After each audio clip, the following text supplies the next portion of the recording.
नमस्कार, आपका हमारे न्यूज चैनल UK24 न्यूज में स्वागत है। स्वच्छता की रैंकिंग को बेहतर बनाने के लिए नगर निगम ने कसी कमर, 50 वार्डों का जिम्मा संस्था को सौंपा।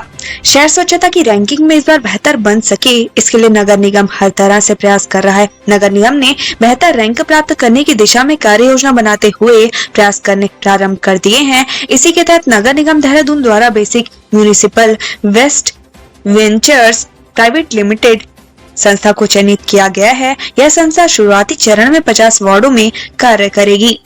परेड ग्राउंड में रावण पुतला दहन के दौरान कीमती घास और पेड़ों को पहुंचा नुकसान, मंत्री ने कमेटी के सदस्यों को भरपाई करने के दिए निर्देश।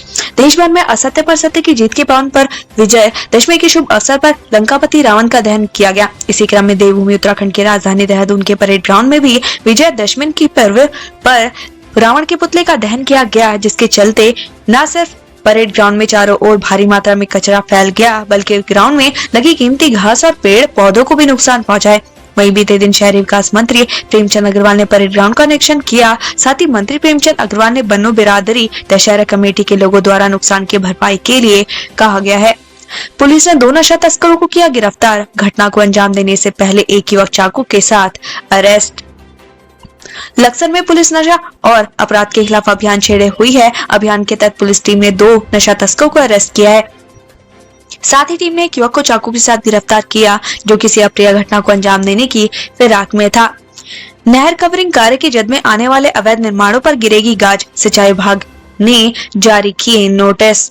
सिंचाई विभाग ने हल्द्वानी में नहर कवरिंग के कार्य में अतिक्रमण की जद में आ रहे भवनों और दुकानों को हटाने के भी निर्देश दिए। विभाग के अधिकारियों का कहना है कि नगर किनारे अतिक्रमण हट जाने से लोगों को जाम से निजात मिलेगी। वहीं अतिक्रमण हटाने के लिए नोटिस जारी किए गए हैं। हल्द्वानी में 250 करोड़ की लागत से सुधरेगी नगर की सड़कों की हालत, डीएम वंदना ने तेज की कार्रवाई। आपदा और बरसात के चलते नैनीताल जिले की अधिकतर सड़कें क्षतिग्रस्त हो चुकी हैं। गड्ढे और बदहाल सड़क के चलते सड़क पर चलना दुर्भर हो गया है। खस्ताहाल सड़कों के चलते लोगों को जान तक गंवानी पड़ रही है। वहीं जिलाधिकारी नैनीताल वंदना सिंह ने कहा कि नैनीताल जिले में करीब 600 किलोमीटर सड़कों को ठीक किया जाना है। शासन ने 250 करोड़ रुपए की डिमांड भी की गई है। ऐसे में अब नैनीताल जिले की बदहाल सड़कें जल्द ठीक होने की उम्मीद जगी है। हल्द्वानी लाल कुआं हाईवे पर ट्रक और छोटा हाथी वाहन की जबरदस्त भिड़ंत, दोनों चालक गंभीर रूप से घायल। हल्द्वानी लाल कुआं हाईवे पर एक बार फिर भीषण हादसा सामने आया है, जहां मोटरसाइकिलों से भरे मैजिक वाहन की ट्रक से टक्कर हो गई। हादसे में दोनों वाहनों के चालक गंभीर रूप से घायल हो गए, जिन्हें इलाज के लिए अस्पताल में भर्ती करवाया गया। गंगोली हाट का जवान सीमा पर शहीद, गांव में दौड़ी शोक की लहर। 3 माह पूर्व हुआ था पत्नी का निधन। पिथौरागढ़ की गंगोली हाट तहसील के बेलपट्टी क्षेत्र के सुगड़ी गांव के जवान के सीमा पर शहीद होने की खबर सामने आई है, जिसके बाद गांव में शोक की लहर दौड़ गई है। बताया जा रहा है कि शहीद जवान दीपक सिंह कुछ दिनों पहले ही छुट्टी से ड्यूटी पर लौटा था। वहीं शहीद जवान की पत्नी का निधन 3 महीने पहले हुआ था। काशीपुर में बीजेपी नेता समेत 5 लोगों के खिलाफ मुकदमा दर्ज, रंगदारी और हत्या के प्रयास का आरोप। काशीपुर में बीजेपी नेता समेत 5 लोगों के खिलाफ रंगदारी मांगने और हत्या के प्रयास का केस दर्ज किया गया है। पूरा मामला आपत्तिजनक वीडियो दिखाकर ब्लैकमेल करने का है। काशीपुर पुलिस ने मुकदमा दर्ज करते हुए जांच शुरू कर दी है। खटीमा में बुजुर्ग महिला को बाघ ने बनाया निवाला, अब तक 7 लोगों को उतार चुका मौत के घाट। खटीमा के सुरई वन रेंज में बाघ ने एक बुजुर्ग महिला को निवाला बनाया है। यह महिला जंगल में घास लेने गई थी, तभी बाघ ने हमला कर मौत के घाट उतार दिया। अभी तक बाघ सुरई वन रेंज 7 लोगों की जान ले चुका है। उत्तराखंड के स्कूली पाठ्यक्रम में शामिल होगी हमारी विरासत पुस्तक, पौराणिक और सांस्कृतिक धरोहर की मिलेगी जानकारी। राष्ट्रीय शैक्षिक अनुसंधान और प्रशिक्षण परिषद की ओर से गठित उच्च स्तरीय समिति द्वारा दी गई सिफारिशों को प्रदेश में लागू किया जाएगा। इसके साथ ही राष्ट्रीय शिक्षा नीति 2020 में किए गए प्रावधानों के अनुसार प्रदेश के स्कूली पाठ्यक्रम में हमारी विरासत नामक पुस्तक को शामिल किया जाएगा, जिसके तहत निर्णय लिया गया कि पहले चरण में कक्षा 6 से 8 तक लागू किया जाएगा। इसके लिए निदेशक राज्य शैक्षिक एवं प्रशिक्षण संस्थान की अध्यक्षता में 5 सदस्य समिति का भी गठन कर दिया गया है। देहरादून में डिलीवरी बॉय की मौत के बाद जगह परिवहन विभाग 45 डिलीवरी बॉयज को दी गई ट्रेनिंग। हाल में ही देहरादून के प्रेमनगर क्षेत्र में एक फूड डिलीवरी बॉय की सड़क हादसे में जान चली गई थी। इस हादसे के बाद परिवहन विभाग नींद से जागा है। यही वजह है कि अब विभाग डिलीवरी बॉय को ट्रेनिंग दे रहा है। साथ ही रैश ड्राइविंग करने वालों पर कार्रवाई करने की हिदायत भी दी जा रही है। जमरानी बांध परियोजना स्वीकृत के बाद कमिश्नर ने अफसरों के साथ की बैठक, उधम सिंह नगर में विस्थापित होंगे प्रभावित।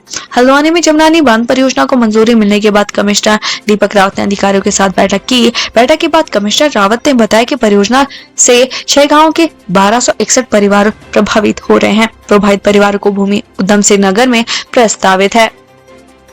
अजीबोगरीब सड़क से ग्रामीण परेशान, पहुंचे डीएम दरबार, लगाई ये गुहार। लालकुआं के जयरामपुर क्षेत्र में ग्रामीण आज डीएम से मिलने पहुंचे, जहां उन्होंने जिलाधिकारी वंदना सिंह को ज्ञापन सौंपा और सड़क की लंबाई और चौड़ाई को यथावत करने की मांग उठाई। हल्द्वानी स्टेडियम से होगा खेल महाकुंभ का आगाज, करीब 7.5 करोड़ का नगद पुरस्कार होगा वितरित। उत्तराखंड में खेल महाकुंभ 2023 की शुरुआत हल्द्वानी स्टेडियम से होगी। इसी क्रम में आज खेल मंत्री रेखा आर्य ने वीडियो कॉन्फ्रेंसिंग के जरिए सभी जिलों के डीएम से बातचीत की है, साथ ही सभी तैयारियों को समय से पूरा करने के निर्देश दिए। 27 से 29 अक्टूबर तक होगा अंतर्राष्ट्रीय विज्ञान और प्रौद्योगिकी महोत्सव, 25 से भी अधिक कार्यक्रम होंगे आयोजित। अंतर्राष्ट्रीय विज्ञान एवं प्रौद्योगिकी महोत्सव 27 से 29 अक्टूबर तक DIT यूनिवर्सिटी से देहरादून में आयोजित किया जाएगा। महोत्सव में करीब 150 सरकारी गैर सरकारी संस्थान प्रतिभाग कर रहे हैं। सीबीआई जांच के आदेश, उद्यान विभाग घोटाला, हाईकोर्ट ने सीबीआई जांच के दिए निर्देश, पूर्व निदेशक हरविंदर बवेजा की बड़ी मुश्किलें। उद्यान विभाग घोटाले में उत्तराखंड हाईकोर्ट ने बड़ा निर्णय लिया है। हाईकोर्ट ने इस मामले की सीबीआई की जांच के आदेश दिए हैं। उत्तराखंड हाईकोर्ट के इस आदेश से उद्यान विभाग के पूर्व निदेशक हरविंदर बवेजा की मुश्किलें बढ़ सकती हैं। हमें सरकार ने भ्रष्टाचार के आरोप में हरविंदर बवेजा को पहले ही निलंबित कर दिया था, साथ ही SIT इस मामले की जाँच कर रही थी। 84 कुटिया में आयोजित होगा 3 दिवसीय the Beatles festival, CM Dhami करेंगे शुभारंभ। पौड़ी के 84 कुटिया में आयोजित होने वाले बीटल्स फेस्टिवल का उद्घाटन सीएम पुष्कर सिंह धामी करेंगे। फेस्टिवल 27 से 29 अक्टूबर 3 दिवस रहेगा। इसके अलावा कार्यक्रम में गंगा को निर्मल और शुद्ध रखने का पर भी मंथन किया जाएगा। विद्युत उत्पादन जल कर अधिनियम 2012 पर एकमत नहीं, हाईकोर्ट की खंडपीठ, अन्य न्यायाधीश के समक्ष भेजा जाएगा मामला। विद्युत उत्पादन जल कर अधिनियम 2012 के मुद्दे पर उत्तराखंड हाईकोर्ट की खंडपीठ एकमत नहीं है। मुख्य न्यायाधीश विपिन सांघी ने जल कर अधिनियम को सही ठहराया है, जबकि जल विद्युत उत्पादन कंपनियों की विशेष अपील स्वीकार की है। अब मामला अन्य न्यायाधीश के समक्ष भेजा जाएगा।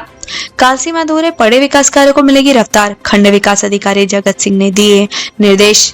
विकास नगर के कालसी ब्लॉक की 111 ग्राम पंचायतों में पेंडिंग कार्य अब जल्द पूरे होंगे, क्योंकि नए खंड विकास अधिकारी जगत सिंह ने सभी अधिकारियों को कार्यों में गति देने के निर्देश दिए हैं।